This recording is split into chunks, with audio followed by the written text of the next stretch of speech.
دی گئیں۔ زیادہ تر لاشیں اعضاء کی صورت میں نکالی جا رہی ہیں۔ عیدی سردخانے منتقل کر دیا گیا، ڈی این اے کے ذریعے شناخت کی جائے گی۔ 70 سے زائد افراد لاپتہ۔ 40 گھنٹے کے بعد آگ پر قابو پا کر کولنگ شروع کر دی گئی۔ ریسکیو اہلکار پلازا میں داخل ہو گئے۔ 1200 سے زائد دکانوں پر مشتمل پلازا کا 80% حصہ زمیں بوس ہو چکا ہے۔ ملبہ صاف کرنے میں 15 سے 17 دن لگ سکتے ہیں۔ گل پلازا میں آگ ہفتے کی رات 10:15 بجے لگی، جو بروقت بجھائی نہ جا سکی۔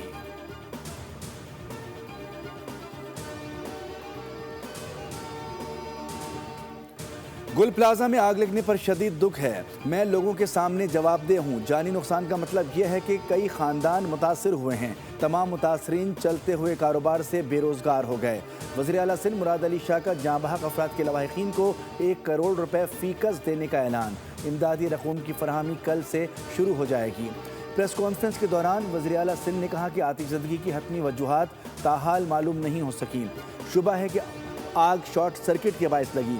چاہتا ہوں تمام متاثرین کی بحالی کے لیے اقدامات کروں۔ گل پلازا کی عمارت دوبارہ بنائیں گے، متاثرین کو بحال کریں گے۔ تجاویز دیں کہ کس طرح متاثرین کو فوری دکان دے کر ان کا کاروبار شروع کروا سکتے ہیں۔ سندھ حکومت آگ لگنے کی فورنسک رپورٹ کروائے گی۔